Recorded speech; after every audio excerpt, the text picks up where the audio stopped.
From Castle Rexworth and the Rexworth Estates, I bid you good morning, good afternoon, good evening, wherever you are and whenever you are. My name is Rexworth, Lord Rexworth, and I welcome you to an impromptu Saturday stream. I didn't think I was going to be back here until next week, at the earliest. And then I get into work today and find out that no, the load that I am scheduled to deliver, the paperwork is not ready, the load itself isn't even ready and won't be ready until tomorrow, so I wasted a trip going over there. So yeah. Back here tonight, back home, sleeping in my own bed tonight, and spending time with all of you. Thank you all for joining me. Jade Peppermint, hello, hello. Bran McTire, welcome in. And Phalanx, lurking while working, 3 hours left. Well, welcome in. Hopefully those 3 hours just breeze by before you know it. Right. Let me see if this... Did I ever program these... An Anglo, welcome in. Good to see you.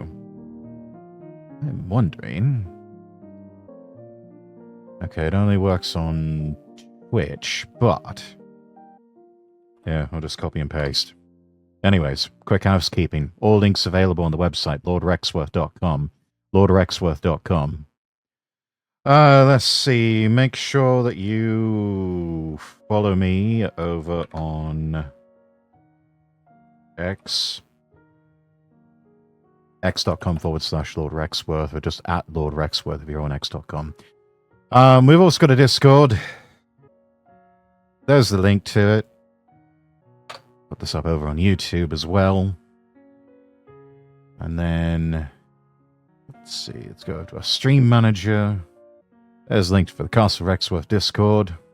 Yeah, I think that's all the housekeeping. Anyways, I've got tabs. I've got so many tabs. It is frightening, as the stream title alluded to. Still so much that we didn't get into last stream, mainly because we were talking about...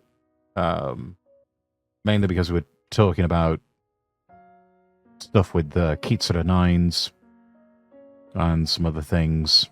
So, tabs for days, indeed. Tabs for days. So, you know what? Let's get into it. Let's look at the tabs. Let's do the news. Let's talk about things. Got so many things to talk about here. Let's see. Window capture. There we are. And let us go over to... couple of things you might have missed if you're not following me over on X. Recent video up. Iron Mouse under attack by brain-rotted morons. Want to see the absolute worst of the internet? That's available over on the YouTube channel. Give that a watch, give it a like, leave a comment. Number 10 really does not want this video to make the rounds. I repeat, number 10 Downing Street in the United Kingdom. The office of Prime Minister Keir Starmer does not want this video of Prime Minister Keir Starmer stumbling over his own 2 feet to make the rounds. They don't want you to see how much of a clumsy little boy he is. And gosh, it would just be a bloody shame if this video just spread far and wide of the Prime Minister stumbling over his own 2 feet on what I believe is a perfectly flat surface as he goes to shake hands with and glad hand this tiny little group of people. I don't know who they are or what offices he's in, but he's like, hello, and whoops, your poor CPU, I'll be praying for it, thank you. Mine, I've got a fairly powerful PC. I've got a 4070 Ti graphics card, and I've got an Intel i7 CPU. Fairly state-of-the-art. It's only about 2 years old. Got it back in 23. So, you know, it's powerful enough. It can handle the load. Unlike the British Prime Minister that just can't seem to stop tripping over his own 2 feet. And then so insecure over it that he demands that media outlets and people on social media stop shedding this video. He doesn't want you to see this. He doesn't want you to see him stumbling over his own 2 feet as he goes to greet people at an office somewhere. He doesn't want you to see that right there. Oops. Even the cameraman ducked away, not in time though, realizing, oh no, Keir, you fucked up, lad. He's causing a Streisand effect then. Oof. Yeah.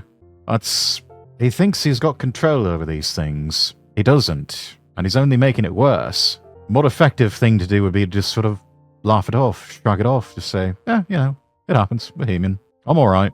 Didn't twist my ankle or anything. Just a little oopsie.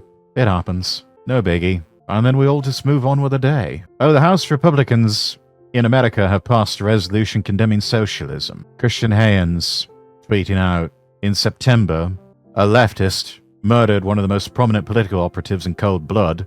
In October, we found out the future Democrat Attorney General of Virginia wanted to shoot the former GOP Speaker of the Virginia House and murder his 2 little children. November, multiple Democrat members of Congress called upon the military and intelligence agencies to bureaucratically nullify last year's election results by declaring the president's orders illegal. And the response from the Republicans in Washington to all of this is to pass a resolution declaring socialism bad. They're not serious people. Yeah, a one-off would be a no problem until you try to cover it up, indeed. And speaking of pathologically unserious people, we have this from the Daily Mail. Headline, assault victim convicted of a hate crime after she branded her attacker a, British term for the cigarette, in text messages telling her friend how she'd been beaten up. British woman brutally assaulted in the hospital. She texts her friend a vent and referred to the man who assaulted her as a British cigarette. And her friend ratted her out to the police for homophobia. So the victim of a hate crime, or the victim of an assault, has now been convicted of a hate crime because this is the absolute state of Britain. You're not serious people. My people are not serious people.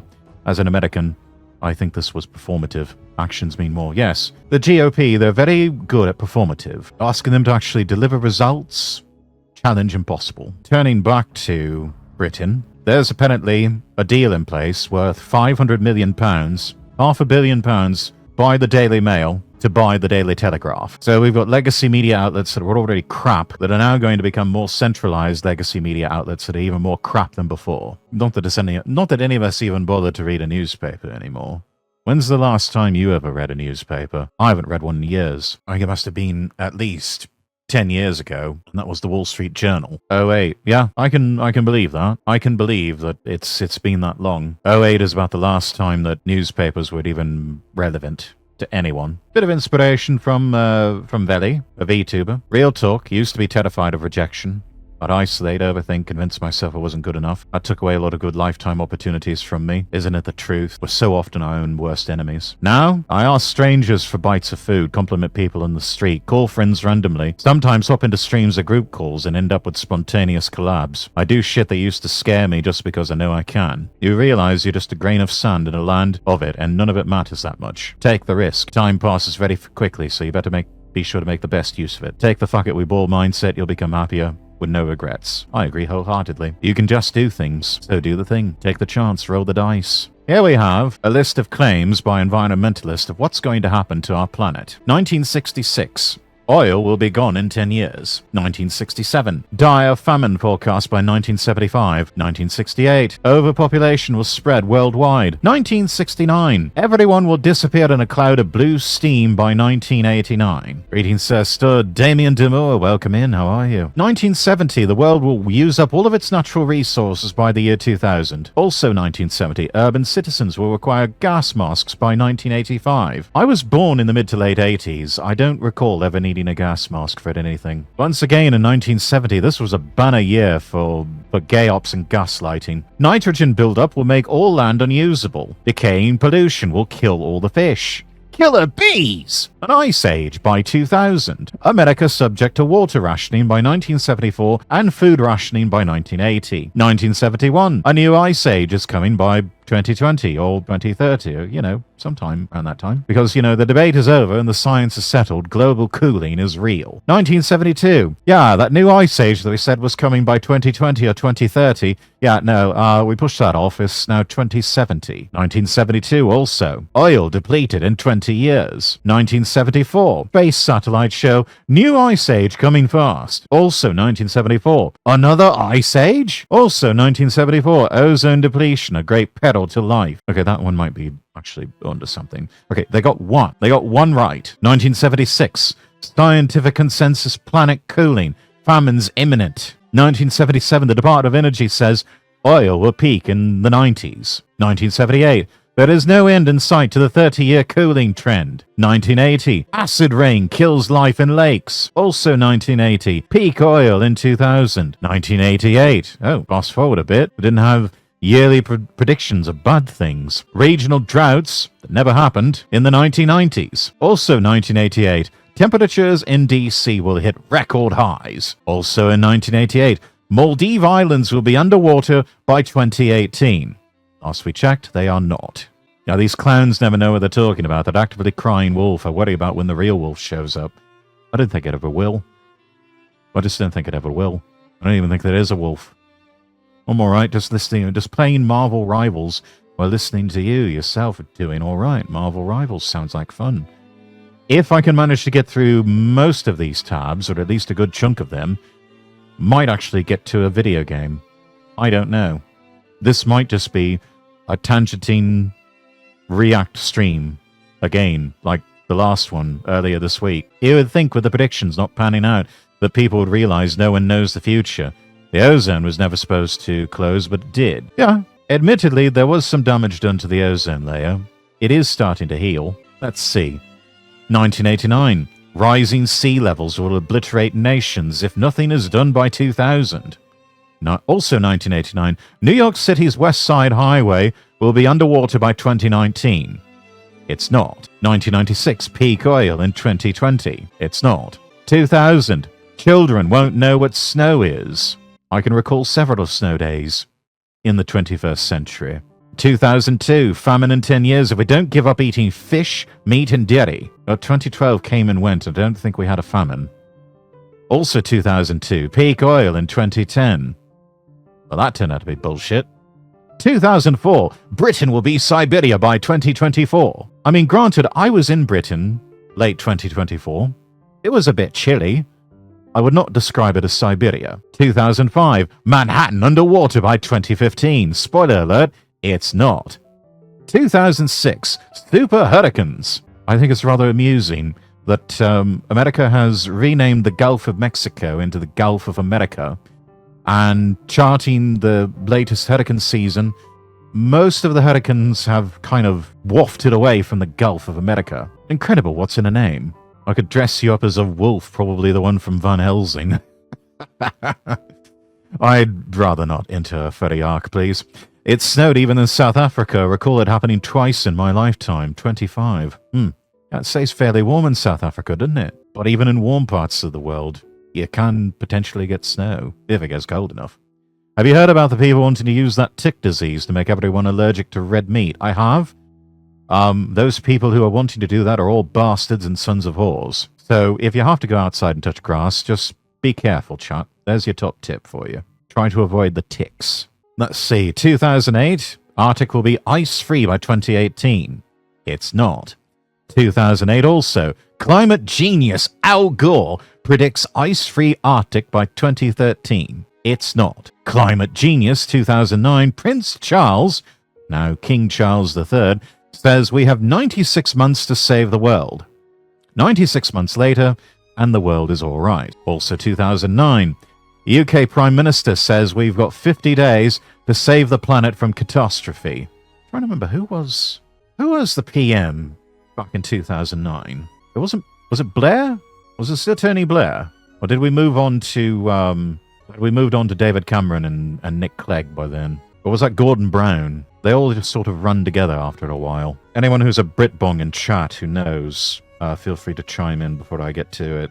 Let's see, UK PM 2009. That was Gordon Brown. The value of genius is in the gutter. I think Blair, but I'm American, so I don't follow that closely. These predictions are laughably ridiculous. They all are. They all are. Let's see. So, UK Prime Minister Gordon Brown says they only had 50 days to save the planet from catastrophe. 50 days later, I don't think they really did anything, and everything was fine. So much for the catastrophe. Also, 2009. Climate genius Al Gore moves 2013 prediction of ice-free Arctic to 2014. 2014 rolls around and there's still ice. 2013, Arctic ice free by 2015. It's not. 2014, only 500 days before climate chaos. 500 days later, and nothing happened. Everything's fine. 2019, oi, Greta, we need you to convince them it's really going to happen this time. At some point, they stop being laughable so-called predictions, and there's another name for this. It's called lying. And Stefan Molyneux rightly pointing out, life gets a lot simpler and more comprehensible when you realize that most people happily lie without a single shred of conscience, to which I add, especially when there's money and power on the line. And make no mistake, all of this that you see here, never about the environment. They don't give a shit about the environment, because these are the same people who fuck off to parts of the world unknown in private jets, some of them also going to Epstein Island and, other disreputable places in private jets, which are supposed to be worse for the planet than a petrol-powered or diesel-powered automobile. It's about money and power with them. It's about money and power. And talk of money and power, we've got a raid. Action Bastard, welcome in. How was your stream?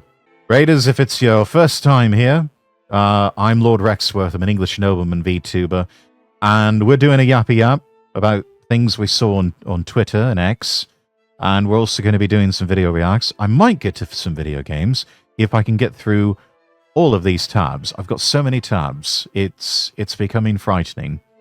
But anyways, how was your stream action? There's Phalanx. Hello. Stream went great. New chair working well. Oh, that's good. Got 2 out of the 3 new endings for Look Outside. Unity ending is going to be difficult, though, but yeah, it went great. Good, good. Let's get you some shout-outs. Everyone make sure you go follow Action Bastard. Fantastic streamer. One of my moderators. And also my editor of choice for all of the content that is recorded live here on Twitch and Kick and YouTube, later uploaded as segments for YouTube, and also trying to get into a better habit of uploading all of this to the Rumble channel as well, just to have a backup for when or if the YouTube channel goes down.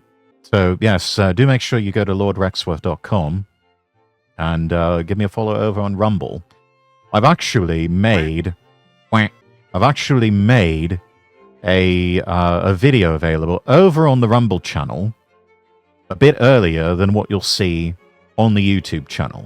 And it's just talking about the news from last stream, but that's available now with the quick and trepid work of Action Bastard here. But it's available now on Rumble and will be available later on YouTube. So, if you want to catch that content ahead of schedule, it behooves you to give me a follow over on Rumble.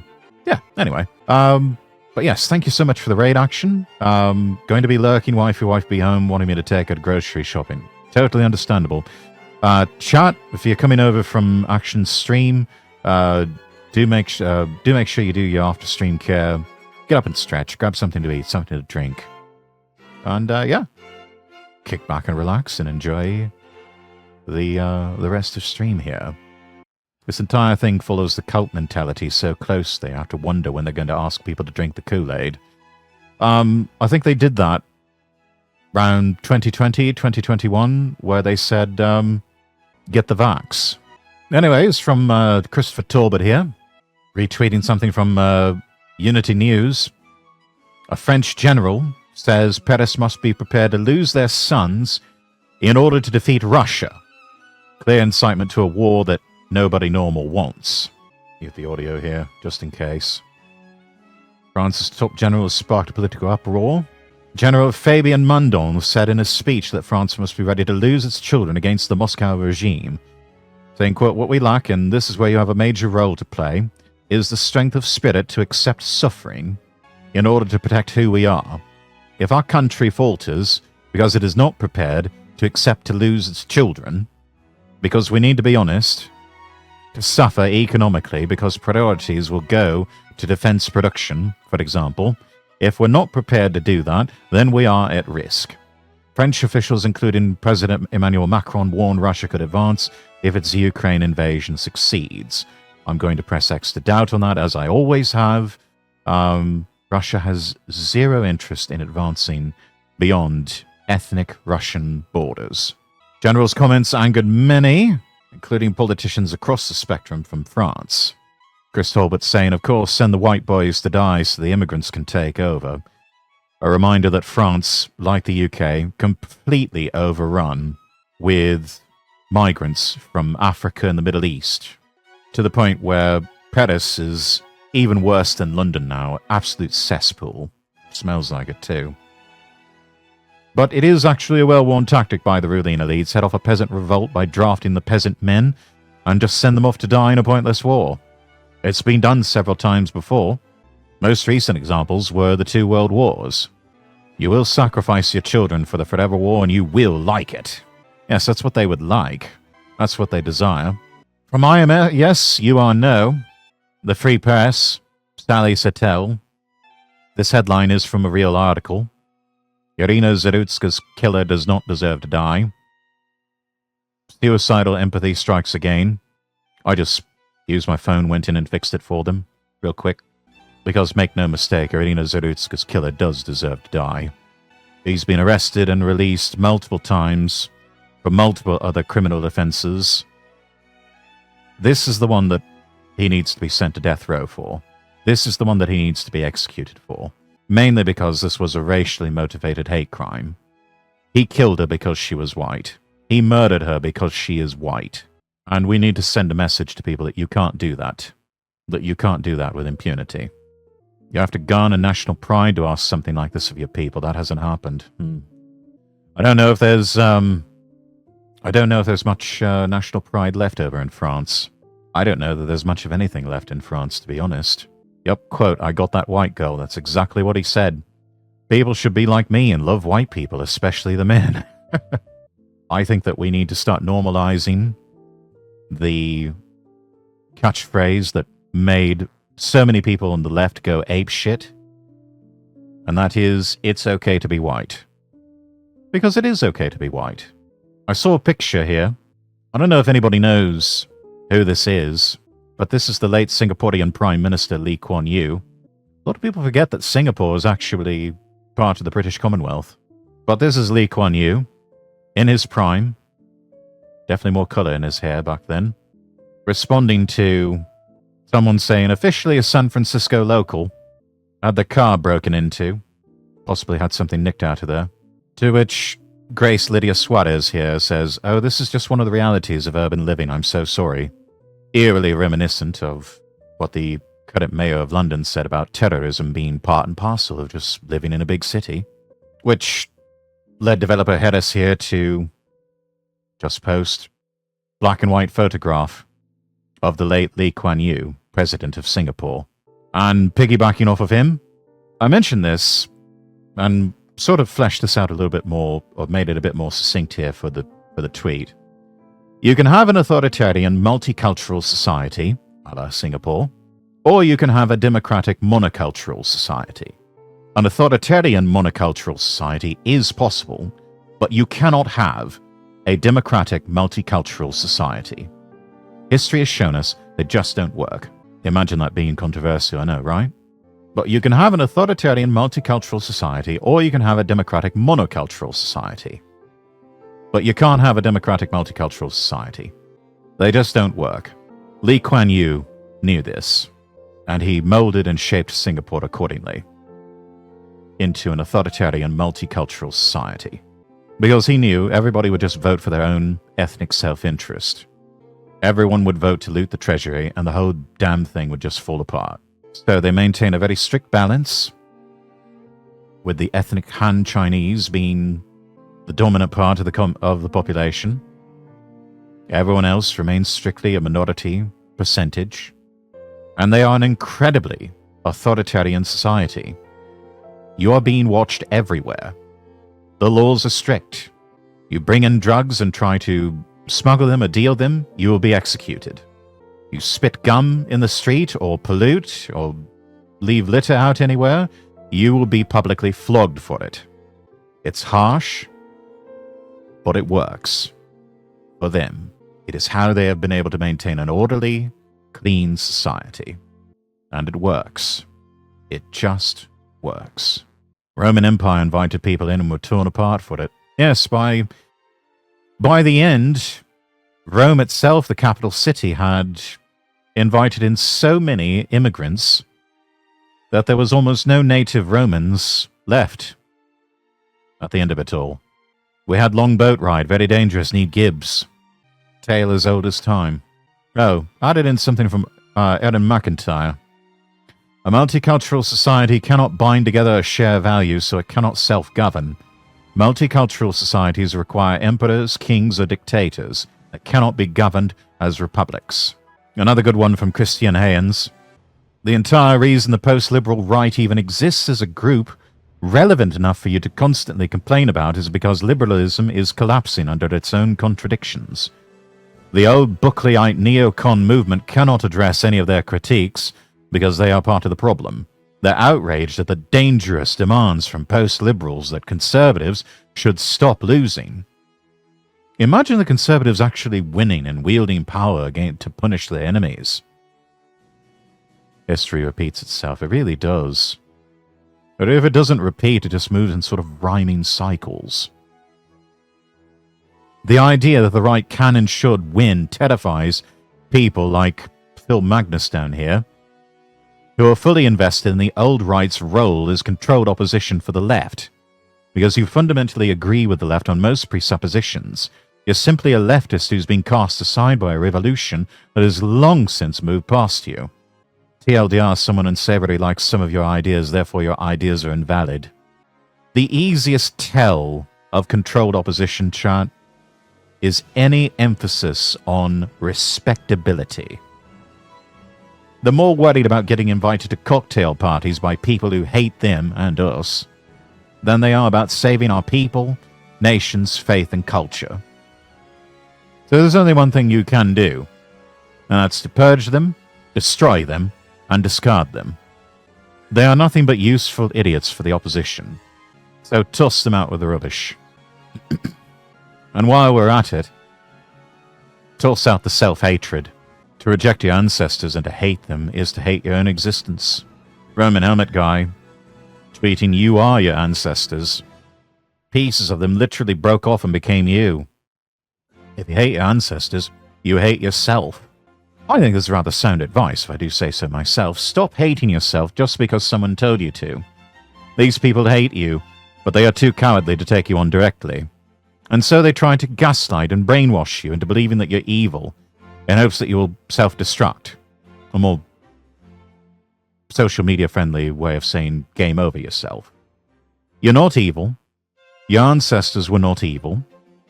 But the people trying to gaslight and brainwash you, they are the evil ones. They are the ungodly. So love yourself.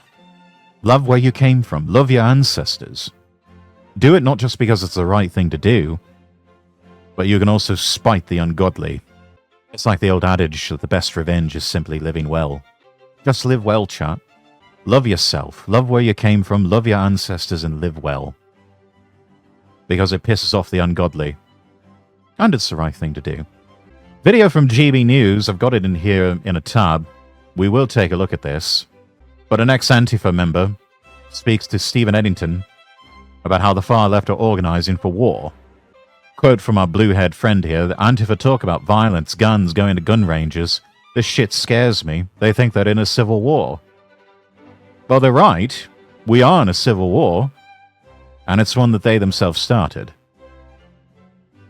Namely, when one of theirs killed Charlie Kirk. Some lighter stuff here. Storm Chaser Z. Really good content on YouTube. Make sure you follow Storm Chaser Z. He's got some great clips and compilations from the Bond films. Question of, who's your favorite James Bond? Is it Sean Connery? Is it George Lazenby? Is it Roger Moore? Is it Timothy Dalton? Is it Pierce Brosnan? Is it Daniel Craig? Storm Chaser Z chiming in here, saying Brosnan. But Dalton is a very close second. I agree wholeheartedly. Brosnan was my Bond growing up in the 90s. I thought he was brilliant. I thought he was this perfect distillation of Roger Moore's charm and Timothy Dalton's grit.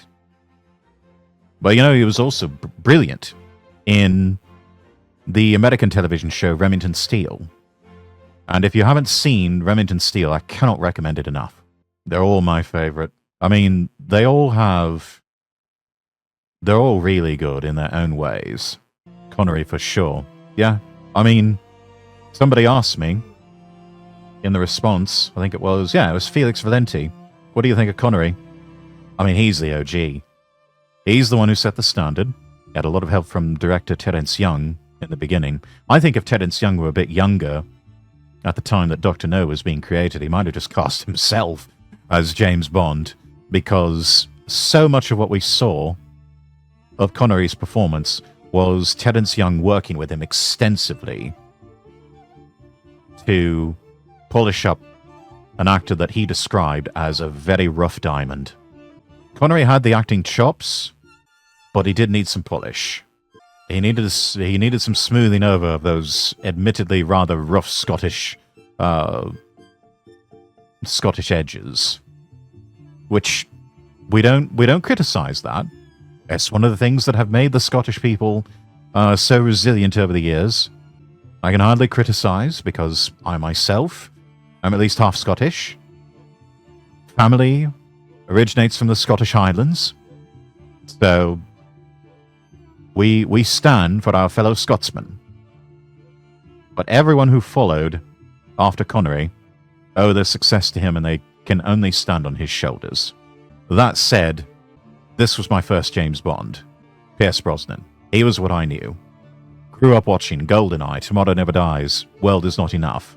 This was my Bond. So you kind of have a soft spot for what you grew up with. I'm sure people who grew up during the era of Timothy Dalton would say the same thing, especially those who grew up with Roger Moore as James Bond. And even those who first saw in theaters the first few Bond films with Connery. Mine too. Dad introduced me to Brosnan. He really is so very good. And I have to say, let's look up. This is Pierce Brosnan now, chat. This is what he looks like now. Another more recent photo of him without the beard. With the beard or not, actually this one in particular starts to look like Val Kilmer. May he rest in peace. I hope I look that good when I get to be his age.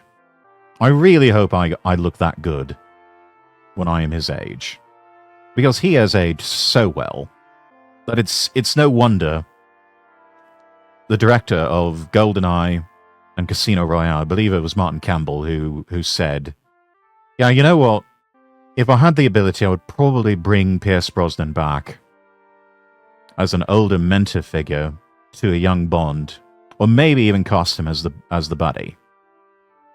Which would be a slightly ironic in a way, considering that Brosnan's first film, GoldenEye, had the villain as a fellow agent, 006.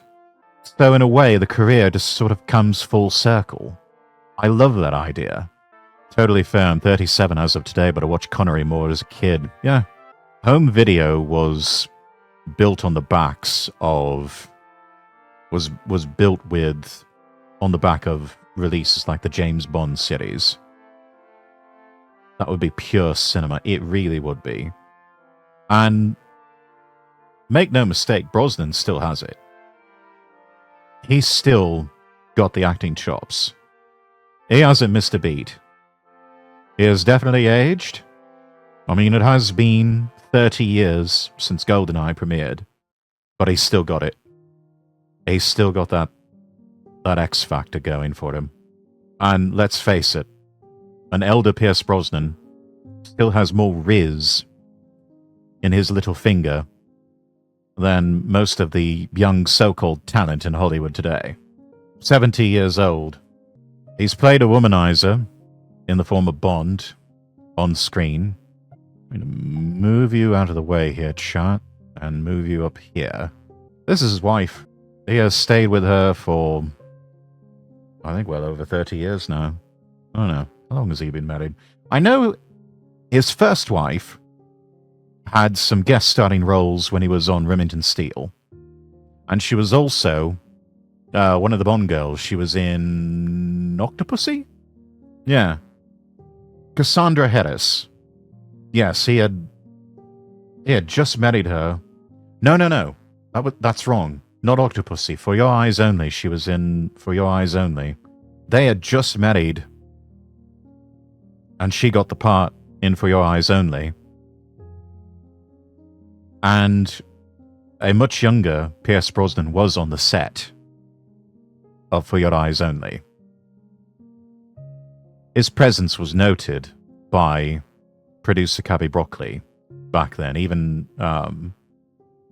Barbara Broccoli, his wife, said even back then, he's like, Cubby took note of him and filed in the back of his mind. He's like, yeah, here's someone we might want to consider as a future James Bond.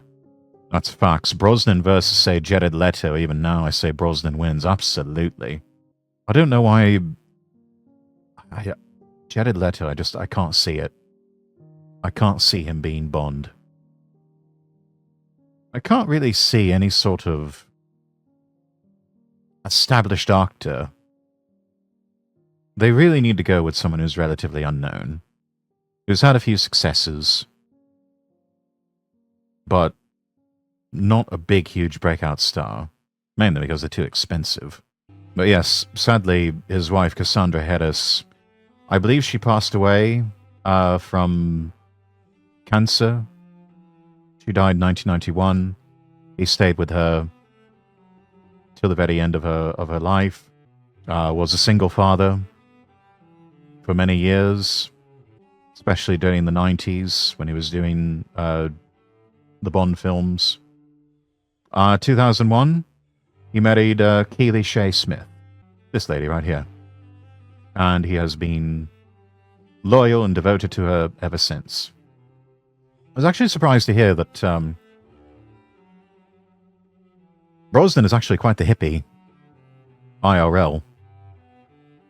He has in interviews said that the idea of, wearing Savile Row tailored suits everywhere and driving fast cars and stuff like that, it's all fun to do that on screen.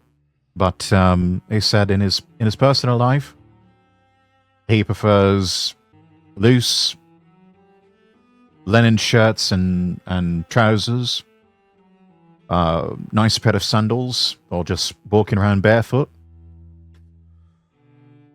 And his most cherished items in his everyday carry are pencils and paintbrushes and colours, because he actually is quite the avid sketch artist and painter. And that's what he does in his off hours. I think that's rather lovely. I rather admire that. Anyway, let's see. What else did we have here? Oh, great stuff from Will Tanner. If you're not following Will Tanner on X, give him a follow. He's good. My political ideology is whatever leads to this. Ladies and gentlemen, I give you a sci-fi future. Respectable hobby, indeed. Good reminder that the amount of money that has been poured into aid for decolonized Africa would have been enough to pay for multiple colonies on Mars. We could have had Rhodesia and Mars colonization. Instead, we have neither, and a bevy of tin pot dictators with Swiss bank accounts. That's the future we got. Thanks, I hate it. Do you have anything else? Oh, this bloke's live right now if you want to go check him out. Oh, wait.